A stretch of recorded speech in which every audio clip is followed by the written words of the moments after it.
Բաքվի գիշերային կադրերում նկարահանված են չինական նոր հոբ համակարգերը, որոնք կարող են ոչնչացնել մինչև 200 կիլոմետր հեռավորության վրա գտնվող թիրախները։ Ադրբեջանը դարձել է այս համակարգի 4-րդ օպերատորը Մարոկոից, Պակիստանից եւ Եգիպտոսից հետո։ Ադրբեջանը շարունակում է զինվել չինական HQ-NBE ռազմավարական օդային հրթիռային համակարգերի ենթադրյալ ձեռքբերումը անկասկած կամրապնդի Բաքվի արդեն իսկ հզոր ռուսական եւ իսրայելական արտադրության ցամաքային օդային պաշտպանության զինանոցը։ Մինչ օրս նման համակարգերը ձեռք էին բերվում Ռուսաստանից, գրում է հեղինակավոր Forbes-ը։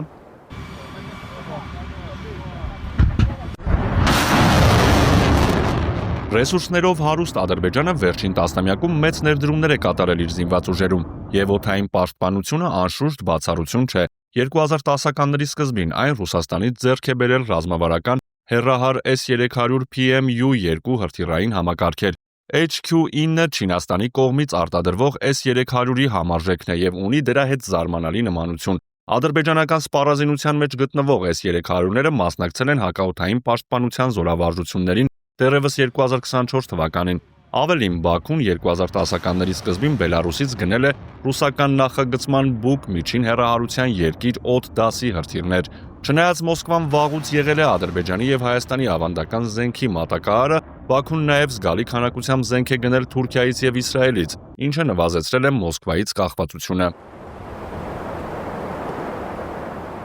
Forbes-ը մատնանշում է, որ Ադրբեջանը 2010-ականներին Իսրայելից ձեռք է բերել Բարակ միջին հեռահարության հակաօդային պաշտպանության համակարգը։ 2023 թվականի սեպտեմբերին ամբողջ Ղարաբաղյան տարածաշրջանի նվաճումից գրեթե մեկ շաբաթ առաջ Ադրբեջանը տեղակայել է Բարակ համակարգ եւ նույնիսկ մոդելավորել երևակայական թշնամու կողմից արձակված բալիստիկ հրթիռի հայտնաբերումն ու ոչնչացումը։ Ադրբեջանի կայծակնային հարձակումը ստիպել է մոտավորապես 120,000 էթնիկայի լքել իրենց տները։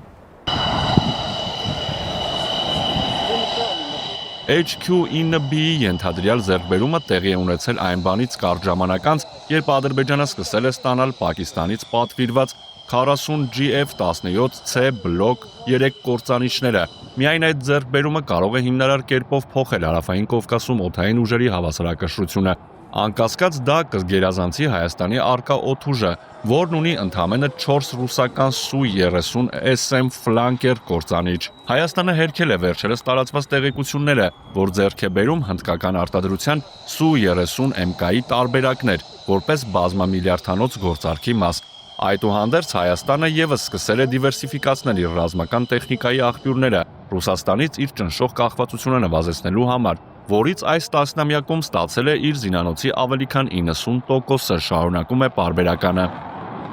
Սակայն Հայաստանը դա արեց ավելի ուշ, քան Ադրբեջանը 2020 թվականի իր աղետալի ռազմական պարտությունից հետո Հայաստանի ռազմավարական ցամաքային հակաօդային պաշտպանությունը նույնպես բաղկացած է Ռուսաստանի մատակարարած S-300-ներից, մասնավորապես S-300PS տարբերակներից, որոնք մատակարարվել են 2000-ականների վերջին եւ 2010-ականների սկզբին եւ լրացվել էին 2010-ականների վերջին մատակարարված կարճ հեռահարության Տոր M1-երով։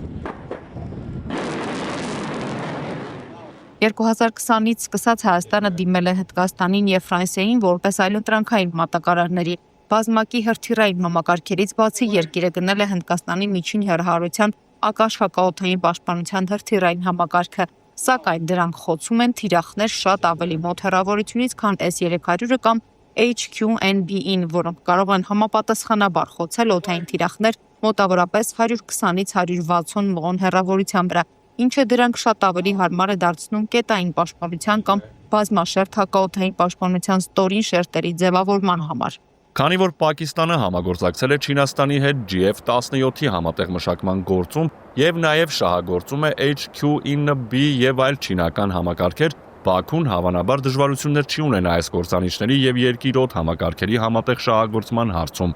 Բացի այն, որ այն ավելի հզոր օդային պաշտպանություն է ապահովում, քան Հայաստանը, այն նաեւ ամրապնդում է իր դիրքերն Իրանի նկատմամբ։ Իսրայելի հաջորդական ավիահարվածները վերջին 1 տարվա ընթացքում ոչնչացրել են Թեհրանի S-300-ները։ Բացի այդ, Իրանի ռազմաօդային ուժերը խիստ հնացած են, ինչպես ցույց է տվել 2025 թվականի հունիսին Իսրայել-Իրան 12-օրյա պատերազմը։ 2021 թվականի վերջին Իրանի հետ լարվածության սրման շրջանում, ըստ որոշ տեղեկությունների, Ադրբեջանը մտածում էր Իսրայելի բարդ Aero 3 հակաբալիստիկ հրթիռային համակարգը գնելու մասին։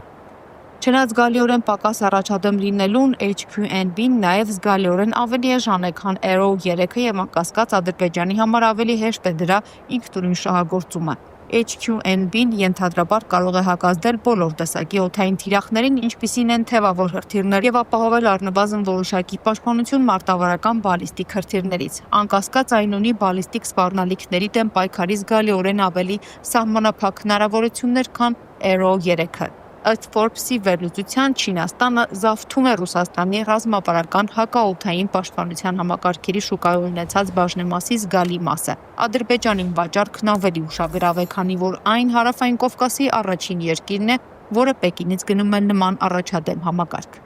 Դիդա Ղազարյան, Կարիկ Արամյան, TB News։